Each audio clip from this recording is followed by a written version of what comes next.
Hey guys, this is Techie from BSK again, and this is part 3 of my simplified basic avatar tutorial. And today we're going to be going over effects and changing the color of the dog or the background for your avatar. And this is what's going to make it look really cool and make it different, and also what I'm very well known for using, even though it's a really simple effect. A lot of people just don't use them. They don't know about them, I guess, on BSK. So I'm going to teach that to you guys today.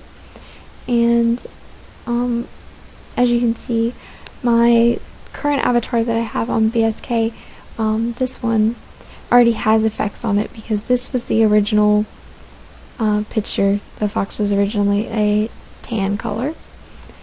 And I made it a pink color and added a background and text and, edited. So I'm going to go over how I made the fox pink in this picture. It's really, really simple. You can do this 2 ways, and it just depends on the picture what's going to look better. The easiest way is to go to Image, Adjustments, Hue, Saturation, and you can change the lightness and saturation and hue of this picture, but that is actually not what we're going to be doing. So check Colorize, and this is how you get the different colors. And you can make it brighter by changing the saturation, or make it darker. That looks bright. And then you can change the color to whatever you want. And you can change the lightness and darkness of the picture.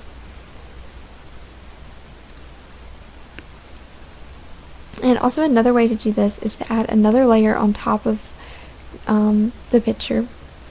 And you can use your paint bucket tool, and we'll fill it in with pink, and go ahead and fill your canvas in on your blank layer, and then go up to your effects and just kind of scroll through them and see if you see anything that looks cool. Some of it's not going to look that great, other things might, and a lot of stuff you're going to find is going to be really bright. Like this, you can't even, really see the fox. So you can turn the opacity down and still get some of that pink, but get more details of the fox. I'm going to go ahead and delete that. That's one way to do that. Or you can use your gradient tool. Let me change this to a lighter pink. And your gradient tool gets its colors from your color palette. So you need a dark and a light color. And you can change it to different gradient effects. For this one, we'll use this. And, you can just move it around. Oops. Put that on top of my layer. Okay, new layer before you do that. And just mess around with it until you get something that looks halfway decent. And you can use opacity on this, or you can use your effects again and get different effects for it once again. So this way you're ending up with a darker color up here and a lighter color down here, or whatever angle you take it at, it gives it a little more variation, a little bit more of an effect. And you can also use the built-in effects for Photoshop, the filters, by going to Filter, and you can choose from Artistic. There's all sorts of stuff that you can choose from that may or may not look cool, and you can edit this stuff and make it look the way you want it to look. There's blurs. I use surface blurs a lot for dog pictures that aren't really up to par. They're blurry and not really detailed or good looking, and this, it does clear them up a lot. I also use it on human skin a lot for blemishes and things like that.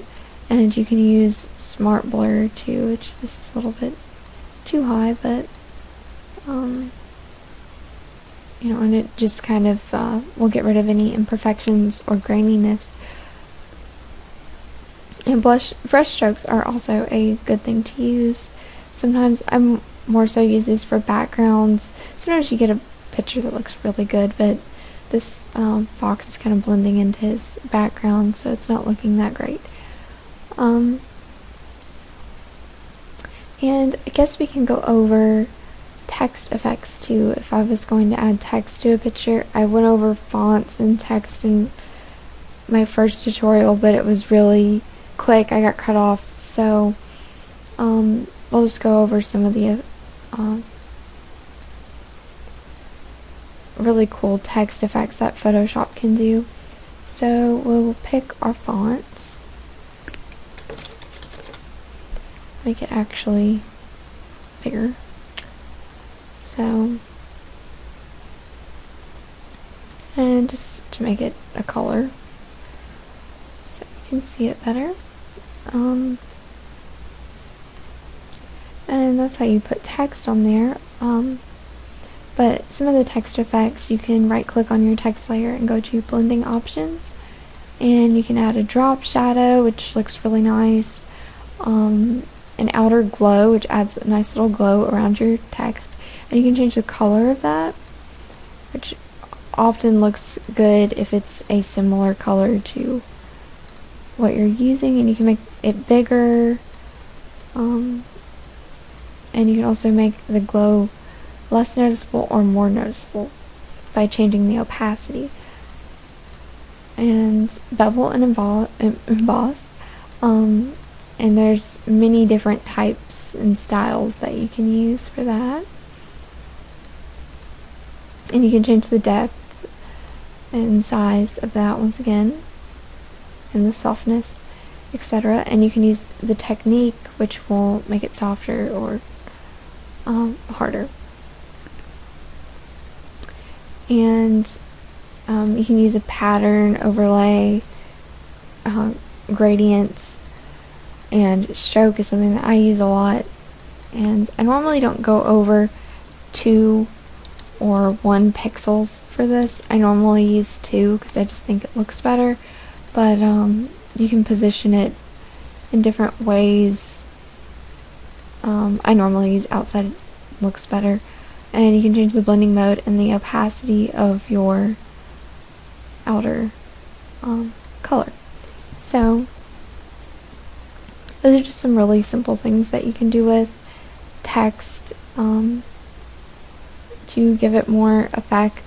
And you can also use the filters on your font as well, and just and you can use the effects on this, and it doesn't affect your stroke, so you can get these cool see-through effects and see the background.